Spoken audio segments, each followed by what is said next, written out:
Bismillahirrahmanirrahim. Assalamualaikum warahmatullahi wabarakatuh. Alhamdulillah, alhamdulillahirabbil alamin. Wassalatu wassalamu asrofil anbiya wal mursalin Sayyidina Muhammadin wa ala alihi wa sahbihi ajma'in. Rabbi yishrah li sadri wa yassir li amri wa hlul 'uqdatam min lisani yafqahu qawli. Halo teman-teman sekalian, alhamdulillah kita berjumpa lagi dalam keadaan sehat walafiat, dan oleh karena itu mari kita selalu bersyukur kepada Allah Subhanahu wa taala atas segala karunia yang telah diberikan kepada kita yang begitu banyak dan mustahil kita bisa menghitungnya. Di antaranya adalah karunia kesehatan, karunia kesempatan, karunia umur panjang yang barokah, dan tentu karunia yang paling agung adalah karunia iman dan Islam. Karena dengan keduanya itulah kita akan selamat fid dunya wal akhirah.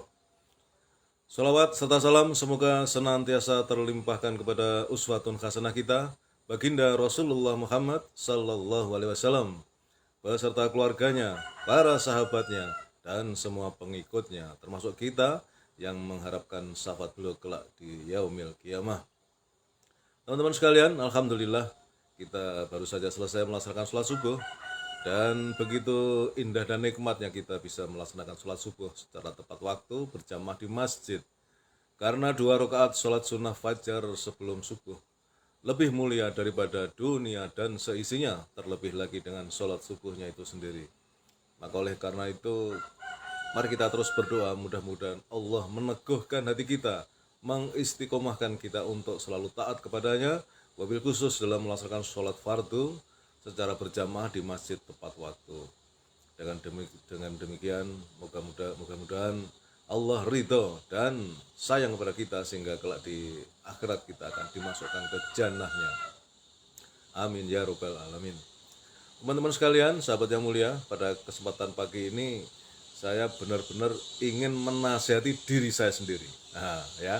Karena seperti saya sampaikan sejak awal, sejak saya membuat program tausiah ba'da subuh ini, bahwa saya bukan penceramah atau ustadz lulusan pondok, saya hanya hamba Allah biasa saja. Maka acara saya ini lebih banyak adalah nasihat untuk diri saya sendiri, dan mudah-mudahan bermanfaat bagi teman-teman sekalian. Tapi untuk hari ini spesial, memang saya ingin menasihati diri saya sendiri, karena topik yang akan saya sampaikan berkaitan dengan masalah kesabaran. Karena saya sadar bahwa saya orang yang sangat tidak sabaran. Ya, jadi mudah-mudahan teman-teman yang seperti saya, yang tipe orang yang nggak sabaran, juga mendapatkan manfaat dari apa yang saya sampaikan ini ya. Nah, teman-teman sekalian, di Al-Quran Allah sudah berfirman dalam surat Al-Baqarah ayat 45, dan ini adalah ayat yang cukup populer ya, yang sering disampaikan oleh para penceramah dan juga banyak kita jumpai dalam berbagai narasi yang terkait dengan masalah kesabaran. A'udzubillahi minasyaitonirrajim. Bismillahirrahmanirrahim. Wasta'inu bis-sabri was-shalah wa innaha lakabiratun illa 'alal khashi'in. Dan mohonlah pertolongan Allah kepada Allah dengan sabar dan sholat. Atau dalam narasi yang lain, jadikanlah sholat dan sabar sebagai penolongmu. Dan sholat itu sungguh berat kecuali bagi orang-orang yang khusyuk. Nah, ini teman-teman sekalian, jadi dalam Al-Baqarah, surat Al-Baqarah ayat 45 ini, Allah sudah memberikan suatu guidance, ya, suatu petunjuk, ya, agar ketika kita menghadapi suatu masalah, ya, maka jadikanlah sholat dan sabar sebagai penolongmu. Ya. Mohonlah pertolongan kepada Allah dengan sabar dan sholat. Nah, teman-teman, mari kita bahas bahwa dengan sholat dan sabar inilah, ya, kita akan memiliki satu solusi ketika kita menghadapi suatu masalah. Nah, Allah berfirman bahwa jadikanlah sabar dan sholat sebagai penolongmu, dan sesungguhnya yang demikian itu berat kecuali bagi orang-orang yang khusyuk. Nah, teman-teman sekalian, ini adalah nasihat dari Al-Quran, ya. Karena sesungguhnya agama itu nasihat. Ini nanti akan kita temukan narasinya. Jadi menjadikan Al-Quran sebagai nasihat adalah sebuah kelaziman karena Al-Quran adalah sebaik-baik nasihat. Nasihat langsung dari Allah SWT. Nasihat yang paling benar dijamin benar isi dan caranya. Berbeda dengan nasihat manusia yang kadang salah, kadang benar. Bahkan bisa jadi benar isinya tetapi caranya salah. Atau sebaliknya, caranya mungkin benar tapi kontennya isinya salah. Nah, nasihat Al-Quran ini yang hendaknya kita jadikan sebagai suatu rujukan. Kita dengarkan dan kita terima agar kita senantiasa terjaga dari kesalahan. Dalam sebuah hadis dari Tamim Ad-Dari, Rasulullah SAW bersabda, agama adalah nasihat. Jadi tadi yang saya sampaikan, agama adalah nasihat adalah sabda Rasulullah. Para sahabat bertanya, untuk siapa wahai Rasulullah? Beliau menjawab, untuk Allah, kitabnya, Rasulnya, dan untuk para pemimpin kaum muslimin dan kalangan umum. Sementara hadis riwayat Abu Daud dan Nasai, Muhammad bin Hatim riwayatnya telah disertai dengan jalur yang lain dalam riwayat Muslim. Hadis ini menunjukkan bahwa Al-Quran adalah salah satu nasihat yang jelas dan nampak dari Al-Fatihah sampai An-Nas, dari surat Al-Fatihah sampai surat An-Nas, yang akan mengarahkan manusia kepada kebaikan, memberi solusi sesuai dengan harapan Allah Subhanahu wa taala. Jadi Al-Quran adalah guidance dan sekaligus konseling bagi manusia.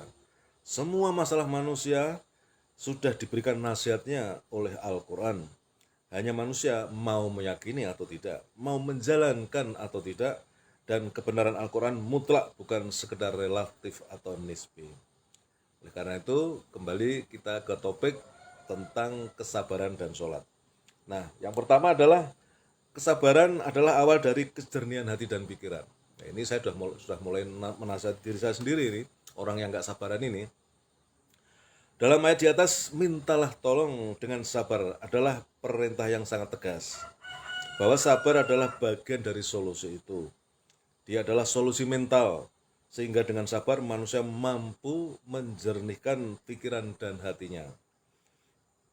Ada sebuah peribahasa, man sobarol dafira, barang siapa bersabar pasti dia beruntung. Peribahasa ini tentu sudah terbukti bahwa segala permasalahan akan selesai ketika berangkat dari kesabaran. Tanpa kesabaran semua akan bertambah dan semakin kacau masalah kita. Ini terbukti ya, ini fakta otentik yang kita hadapi ketika kita menghadapi masalah kemudian kita nggak sabar, makin kacau balau. Sehingga dalam sebuah riwayat bahwa kesabaran adalah awal kejadian.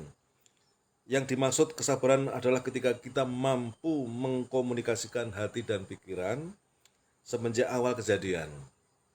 Karena dengan itu kita telah meletakkan satu fondasi, satu solusi.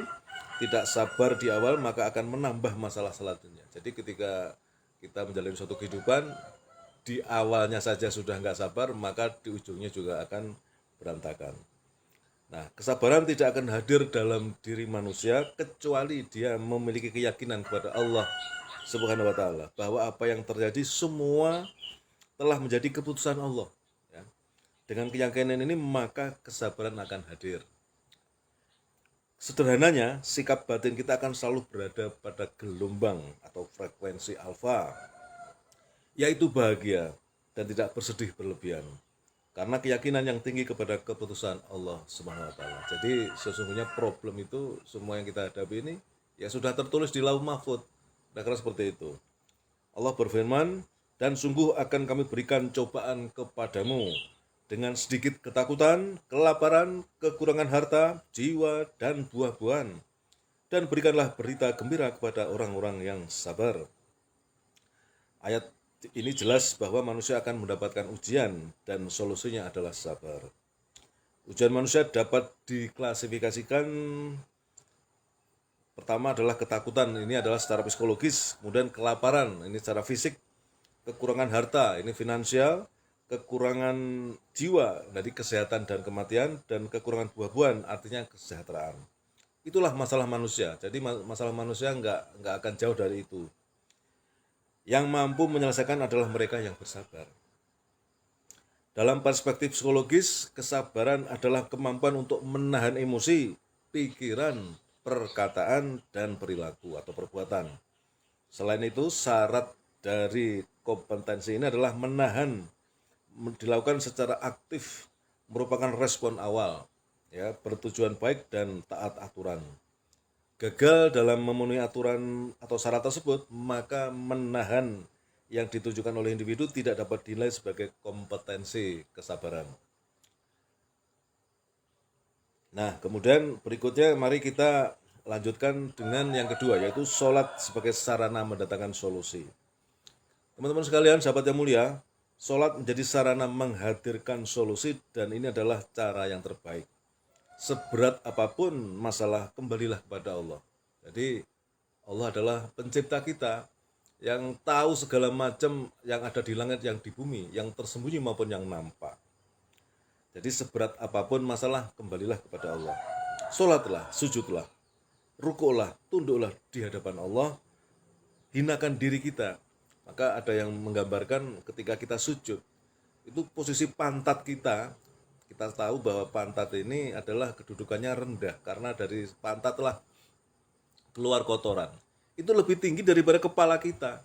Ya, artinya bahwa ketika kita sujud, kita menghinakan diri kita di hadapan Allah, ya, pencipta kita.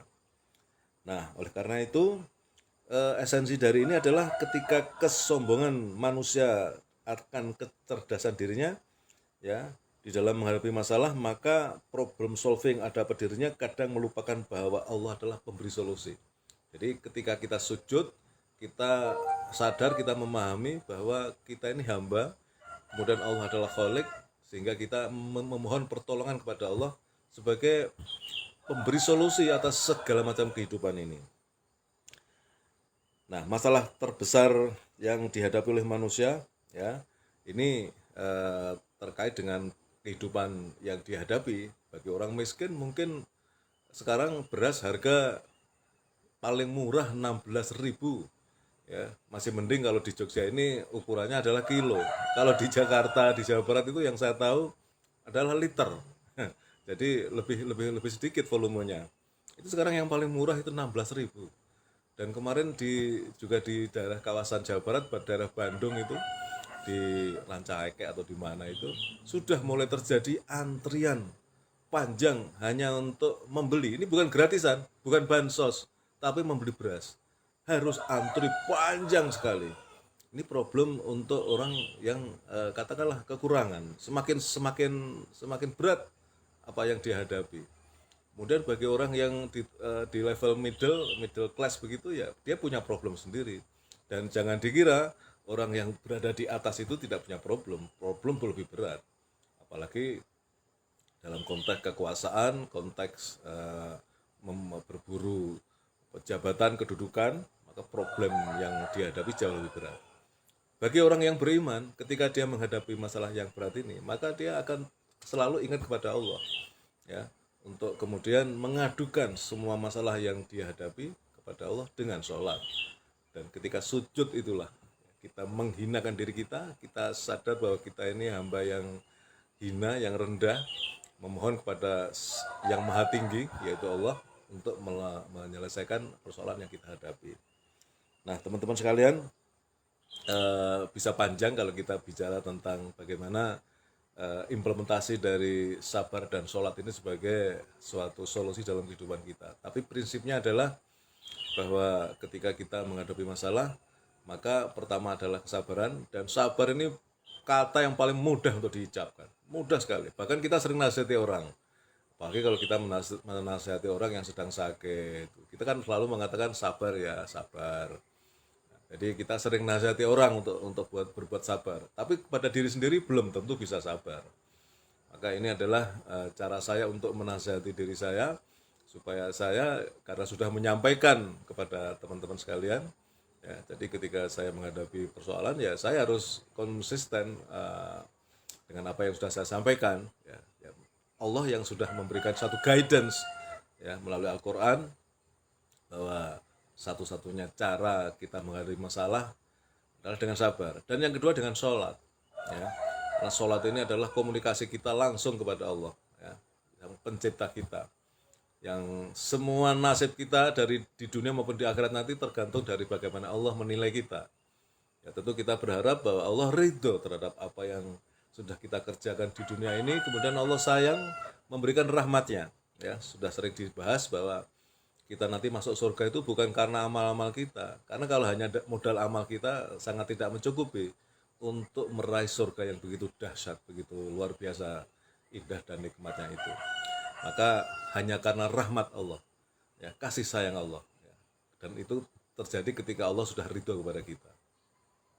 Demikian teman-teman yang bisa saya sampaikan, mudah-mudahan ini bermanfaat, ya singkat ya.